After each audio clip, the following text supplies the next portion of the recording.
بسم اللہ الرحمن الرحیم۔ السلام علیکم اسٹوڈنٹ، امید ہے آپ سب خیریت سے ہوں گے، اپنا کام انتہائی توجہ و محنت کے ساتھ کر رہے ہوں گے اور اپنی جو چھٹیاں ہیں ان کو مفید بنانے کی کوشش کر رہے ہوں گے۔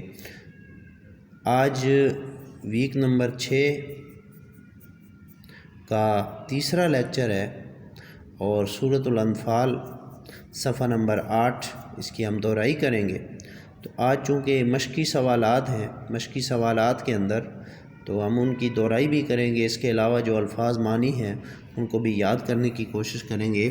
سب سے پہلے ہم صفحہ نمبر 8 کی طرف آتے ہیں۔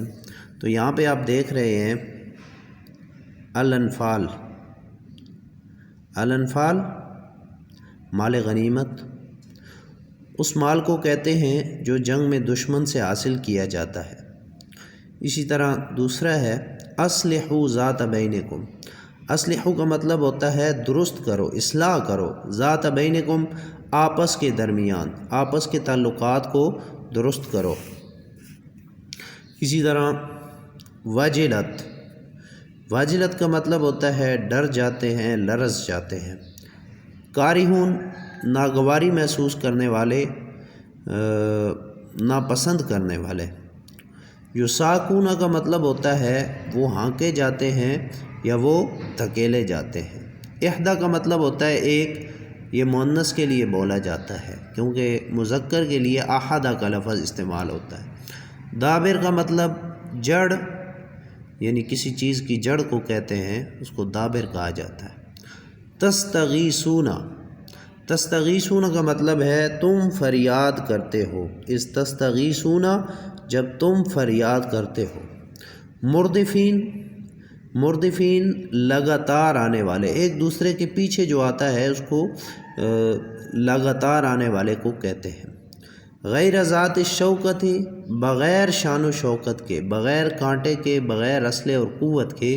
اس سے مراد ابو سفیان کا جنگی لشکر تھا جو بغیر اسلحے کے تھا اور بغیر قوت کے تھا، یعنی اس کے اندر وہ تجارتی سامان جو تھا وہ شامل تھا۔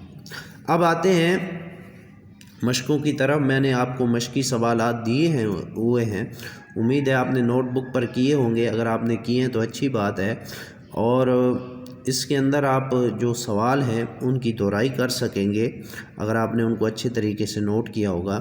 السوال الاول ہے اس سبق میں مومنین کی کیا صفات بیان کی گئی ہے۔ سب سے پہلے ہے جب اللہ کا ذکر کیا جاتا ہے تو ان کے دل ڈر جاتے ہیں۔ مومنین کی صفات یہاں بیان ہو رہی ہیں، جب اللہ کا ذکر کیا جاتا ہے تو ان کے دل ڈر جاتے ہیں، اور جب ان پر آیات پڑھی جاتی ہیں تو ان کا ایمان جو ہے وہ بڑھ جاتا ہے اور وہ اپنے پروردگار پر بھروسہ کرتے ہیں، نماز قائم کرتے ہیں اور جو کچھ ہم نے عطا کیا اس میں سے خرچ کرتے ہیں، یعنی اللہ کی راہ میں خرچ بھی کرتے ہیں۔ یہی لوگ سچے مومن ہیں۔ اب یہاں یہ مومنین کی صفات تھی جو میں نے آپ سے بیان کی ہیں۔ اب دوسرا سوال ہے السوال الثانی، دو گروہوں سے کیا مراد ہے؟ دو گروہ کون سے تھے؟ اس سے مراد دونوں گروہ ہی کفار مکہ کے تھے۔ ایک گروہ جو تھا ابو سفیان کا تجارتی قافلہ تھا جو شام سے تجارتی سامان لے کر آ رہا تھا، اور دوسرا گروہ جو تھا وہ ابو جہل کا جنگی لشکر تھا جو مسلمانوں پر حملہ کرنے کے لیے مدینے کی طرف آ رہا تھا۔ یعنی یہ دونوں گروہ تھے، ایک ابو سفیان کا تجارتی قافلہ اور ایک ابو جہل کا جنگی لشکر۔ اب آتے ہیں سوال نمبر 3 کی طرف۔ سوال نمبر 3 ہے بندرجہ ذیل عبارت کا مفہوم بیان کریے۔ مفہوم بیان کرنے کی ضرورت نہیں ہے، آپ نے مطلق ترجمہ کرنا ہے۔ جز الف ہے فاتقوا اللہ واصلحوا ذات بینکم، اللہ سے ڈرو اور آپس میں صلح رکھو۔ اب یہاں پر فاتقوا اللہ واصلحوا ذات بینکم، اللہ سے ڈرو اور آپس میں صلح رکھو۔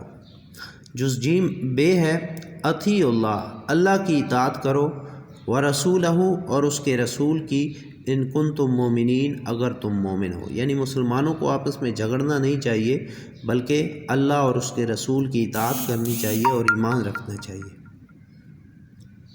اذا تلیت علیہم آیاتہ زادتہم ایمانا، جب ان پر آیات پڑھی جاتی ہیں تو ان کا ایمان جو ہے وہ بڑھ جاتا ہے۔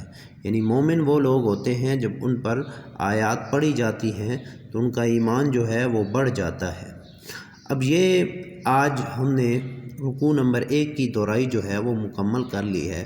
امید ہے آپ ان کو اچھے طریقے سے دہرائی کر کے جو ہے اس کو اچھے طریقے سے یاد کرنے کی کوشش کریں گے۔ امید ہے جو ہدایات آپ کو دی جاتی ہیں ان پر عمل کیا کریں۔ اب میں نے آپ کو کہا تھا کہ مشقی سوالات آپ نے کرنے ہیں، مجھے امید ہے آپ نے یہ سوال کر لیے ہوں گے، اور کوشش کریں کہ زیادہ سے زیادہ قرآن مجید کی تلاوت کریں تاکہ آپ کو کسی قسم کی کوئی پرابلم نہ ہو۔